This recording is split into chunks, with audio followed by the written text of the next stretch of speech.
राधे राधे मेरे प्यारे भाइयों, बहनों, माताओं व बंधुओं, संस्कार की बातें चैनल में आपका स्वागत है। बंधुओं, आज सफला एकादशी की शाम मैं आपके लिए लाई हूँ गजेंद्र मोक्ष की कथा।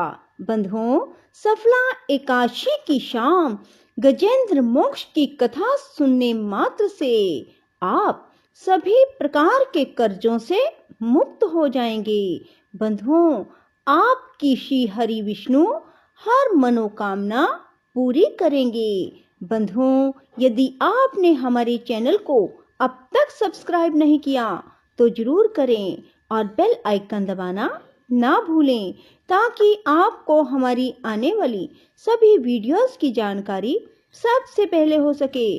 बंधुओं, अब आप हमारे साथ फेसबुक पर भी जुड़ सकते हैं, जिसका लिंक मैं नीचे डिस्क्रिप्शन में दे रही हूँ। बंधुओं, वीडियो को पूरी सुनने के बाद कमेंट बॉक्स में जय विष्णु भगवान जरूर लिखें। बोलो विष्णु भगवान की जय। श्री सुखदेव जी ने कहा, बुद्धि के द्वारा निश्चय करके तथा मन को हृदय प्रदेश में स्थिर करके वह गजराज अपने पूर्व जन्म में सीखकर कंठस्थ किए हुए सर्वश्रेष्ठ एवं बार बार दोहराने योग्य निम्नलिखित स्त्रोत का मन ही मन पाठ करने लगा। गजराज ने कहा, जिनके प्रवेश करने पर अथवा जिनकी चेतना को प्राप्त करने पर ये जड़ शरीर और मन आदि भी चेतन बन जाते हैं, अर्थात चेतन की भांति व्यवहार करने लगते हैं। ओम शब्द के द्वारा लक्षित संपूर्ण शरीरों में प्रकृति एवं पुरुष रूप से प्रविष्ट हुए उन सर्वसमर्थ परमेश्वर को हम मन ही मन नमन करते हैं, जिसके आधार पर यह विश्व टिका है, जिनसे यह उत्पन्न है, जिन्होंने इसकी रचना की है, जो स्वयं ही इसके रूप में प्रकट हैं, फिर भी जो इस दृश्य जगत से एवं उसकी कारणभूता प्रकृति से सर्वथा परे एवं श्रेष्ठ हैं, उन अपने आप पैदा हुए अर्थात स्वयंभू बने हुए भगवान की मैं शरण लेता हूँ। अपनी संकल्प शक्ति के द्वारा अपने ही स्वरूप में रचे हुए और इसीलिए सृष्टि काल में प्रकट और प्रलय काल में उसी प्रकार अप्रकट रहने वाले इस शास्त्र प्रसिद्ध कार्य कारण रूप जगत को, जो अकुंठित दृष्टि होने के कारण साक्षी रूप से देखते रहते हैं और उनसे लिप्त नहीं होते, वे चक्षु आदि प्रकाशकों के भी परम प्रकाशक प्रभु मेरी रक्षा करें। समय के प्रवाह से संपूर्ण लोकों के एवं ब्रह्म आदि लोकपालों के पंचभूतों में प्रवेश कर जाने पर पंचभूतों से लेकर महत्त्व पर्यंत संपूर्ण कारणों के उनकी परम कारण रूपा प्रकृति में लीन हो जाने पर उस समय दुर्गे तथा अपार अंधकार रूप प्रकृति ही बच रही थी। उस अंधकार के परे अपने परम धाम में जो सर्वव्यापक भगवान सब और प्रकाशित रहते हैं, वे प्रभु मेरी रक्षा करें। भिन्न भिन्न रूपों में नाट्य करने वाले अभिनेता के वास्तविक स्वरूप को जिस प्रकार साधारण दर्शक नहीं जान पाते, उसी प्रकार सत्व प्रधान देवता अथवा ऋषि भी जिनके स्वरूप को नहीं जानते, फिर दूसरा साधारण जीव तो कौन जान सकता है अथवा वर्णन कर सकता है। ऐसे वे दुर्गम चरित्र वाले प्रभु मेरी रक्षा करें।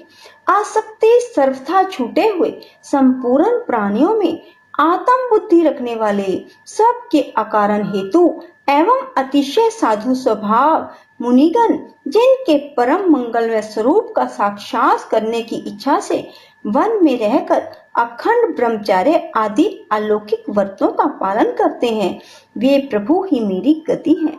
जिनका हमारी तरह कर्म के कारणवश ना तो जन्म होता है, ना जिनके द्वारा अहंकार द्वारा प्रेरित कर्म ही होते हैं, जिनके निर्गुण स्वरूप का ना तो कोई नाम है ना रूप, फिर भी जो समय अनुसार जगत की सृष्टि एवं प्रलय के लिए अपनी इच्छा से जन्म आदि को स्वीकार करते हैं, उन अनंत शक्ति संपन्न पर ब्रह्म परमेश्वर को नमस्कार है। और प्राकृत आकार रहित अनेकों आकार वाले अद्भुत कर्मा भगवान को बार बार नमस्कार है। स्वयं प्रकाश साक्षी परमात्मा को नमस्कार है। उन प्रभु को जो मन वाणी चित्त वृत्तियों से सर्वथा परे हैं, उनको बार बार नमस्कार है। विवेक को पुरुष के द्वारा सत्वगुण विशिष्ट निवृत्ति धर्म के आचरण से प्राप्त होने योग्य सुख के देने वाले और मोक्ष सुख की अनुभूति रूप उस प्रभु को नमस्कार है। सत्व गुण को स्वीकार करके शांत, रजोगुण को स्वीकार करके घोर, तमोगुण को स्वीकार करके मूढ़ की भांति प्रतीत होने वाले, भेद रहित सदा संभाव से स्थित ज्ञान घन उन प्रभु को नमस्कार है। शरीर व इंद्रियों आदि के समुदाय रूप संपूर्ण पिंडों के ज्ञाता, सबके स्वामी साक्षी रूप आपको नमस्कार है। सबके अंतर्यामी, प्रकृति के भी परम कारण किंतु स्वयं कारण रहित उस प्रभु को नमस्कार है।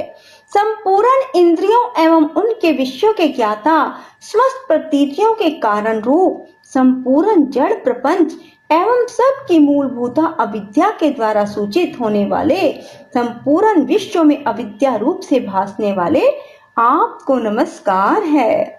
सबके कारण किंतु स्वयं कारण रहित, कारण होने पर भी परिणाम रहित होने के कारण, अन्य कारणों से विलक्षण कारण आपको बारंबार नमस्कार है।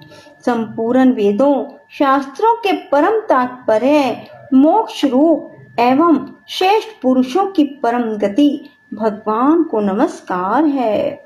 जो त्रिगुण रूप काष्ठों में छिपे हुए ज्ञान में अग्नि है, उक्त गुणों में हलचल होने पर जिनके मन में सृष्टि रचने की बाह्य वृत्ति जागृत हो जाती है, आत्म तत्व की भावना के द्वारा विधि निषेध रूप शास्त्र से ऊपर उठे हुए ज्ञानी महात्माओं में जो स्वयं प्रकाशित रहते हैं, उन प्रभु को मैं नमस्कार करता हूँ। मुझ जैसे शरणागत पशु तुल्य अर्थात अविद्याग्रस्त जीव की अविद्या रूप फांसी को सदा के लिए पूर्ण रूप से काट देने वाले, अत्यधिक दयालु, दया करने में कभी आलस्य न करने वाले नित्य मुक्त प्रभु को नमस्कार है। अपने अंश से संपूर्ण जीवों के मन में अंतर्यामी रूप से प्रकट रहने वाले सर्वनियंता अनंत परमात्मा को आपको नमस्कार है। शरीर, पुत्र, मित्र, घर, संपत्ति एवं कुटुंबियों में आसक्त लोगों के द्वारा कठिनता से प्राप्त होने वाले, मुक्त पुरुषों के द्वारा हृदय में निरंतर चिंतन करने वाले ज्ञान स्वरूप सर्वसमर्थ भगवान आपको नमस्कार है।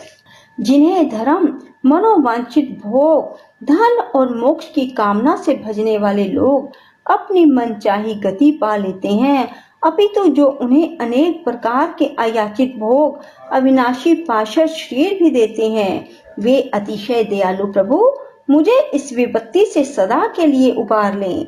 जिनके अनन्य भक्त जो वस्तुतः एकमात्र उन भगवान को ही शरण है, जो धर्म, अर्थ आदि किसी भी पदार्थ को नहीं चाहते, अपितु उन्हीं के परम मंगलमय एवं अत्यंत विलक्षण चरित्रों का गान करते हुए आनंद के सागर में गोते लगाते रहते हैं।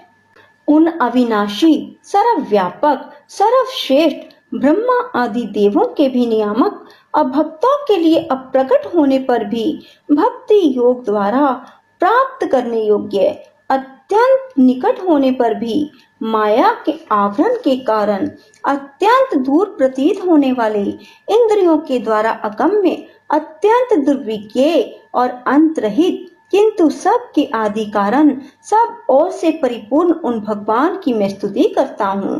ब्रह्मादि समस्त देवता, चारों वेद, संपूर्ण चराचर समस्त जीव आकृति के भेद से जिनके अत्यंत क्षुद्र अंश के द्वारा रचे गए हैं, जिस प्रकार प्रज्वलित अग्नि से लपटे सूर्य से किरणें बार बार निकलती हैं और पुनः अपने कारण में लीन हो जाती हैं, उसी प्रकार बुद्धि, मन, इंद्रियां नाना योनियों में उत्पन्न होने वाले शरीर एवं यह गुण में प्रपंच जिन स्वयं प्रकाश आत्मा से प्रकट होता है, पुनः उन्हीं में लीन हो जाता है।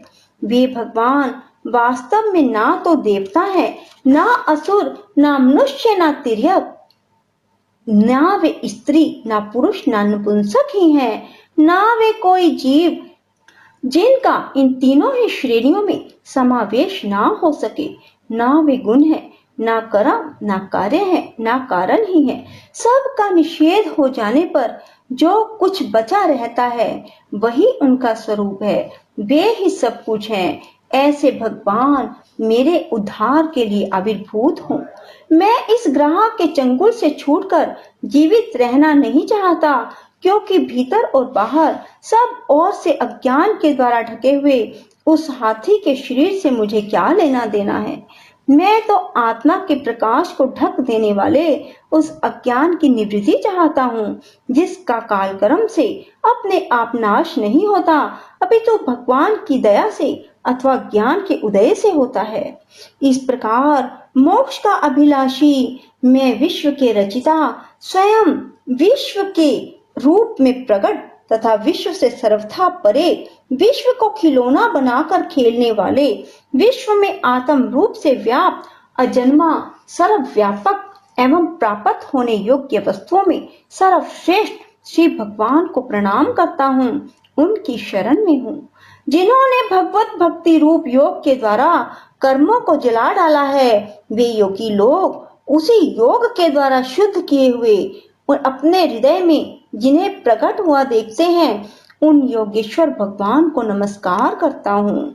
जिनकी त्रिगुण आत्मक शक्तियों का राग रूप वेग असह है, जो संपूर्ण इंद्रियों के विषय रूप में प्रतीत हो रहे हैं, जिनकी इंद्रियां विषयों में ही रची बची रहती हैं, ऐसे लोगों को जिनका मार्ग भी मिलना असंभव है, उन शरणागत रक्षक एवं अपार शक्तिशाली आपको बार बार नमस्कार है। जिनकी अविद्या नाम शक्ति के कार्य रूप अहंकार से ढके हुए अपने स्वरूप को यह जीव जान नहीं पाता, उन अपार महिमा वाले भगवान की मैं शरण में हूँ। श्री सुखदेव जी ने कहा, जिसने पूर्वोक्त प्रकार से भगवान के भेद रहित निराकार स्वरूप का वर्णन किया है, उस गजराज के समीप जब ब्रह्मा आदि कोई भी देवता नहीं आए, जो भिन्न भिन्न प्रकार के विशिष्ट विग्रहों को ही अपना स्वरूप मानते हैं, तब साक्षात श्री हरि, जो सबके आत्मा होने के कारण सर्वदेव स्वरूप हैं, प्रकट हो गए। उपयुक्त गजराज को इस प्रकार दुखित देखकर तथा उसके द्वारा गाई हुई स्तुति को सुनकर सुदर्शन चक्रधारी चक्राधार भगवान इच्छा अनुरूप वेग से चलने वाले गरुड़ जी की पीठ पर सवार हो स्तवन करते हुए देवताओं के साथ तत्काल उस स्थान पर पहुंच गए जहां पर वह हाथी था। सरोवर के भीतर महाबली ग्राहक के द्वारा पकड़े जाने पर दुखी हुए उस हाथी ने आकाश में गरुड़ की पीठ पर चक्र को उठाए हुए भगवान श्री हरि को देखकर अपनी सूंड को, जिसमें उसने पूजा के लिए कमल का फूल ले रखा था, उसे ऊपर उठाया और बड़ी ही कठिनता से सर्व पूज्य भगवान नारायण आपको नमस्कार है, यह वाक्य कहा। उसे पीड़ित देखकर अजन्मा श्री हरि एकाएक गरुड़ को छोड़कर नीचे सरोवर पर उतर आए। वे दया से प्रेरित हो ग्रह सहित उस गजराज को तत्काल सरोवर से बाहर निकाल लाए और देवताओं के देखते देखते अपने चक्र से उस ग्रह का मुख काटकर उसके चंगुल से हाथी को उबार लिया। बोलो विष्णु भगवान की जय। राधे राधे। जय श्री कृष्णा। बंधुओं, यदि आपको हमारी वीडियो पसंद आए तो इसे लाइक करें और शेयर भी जरूर करें। धन्यवाद।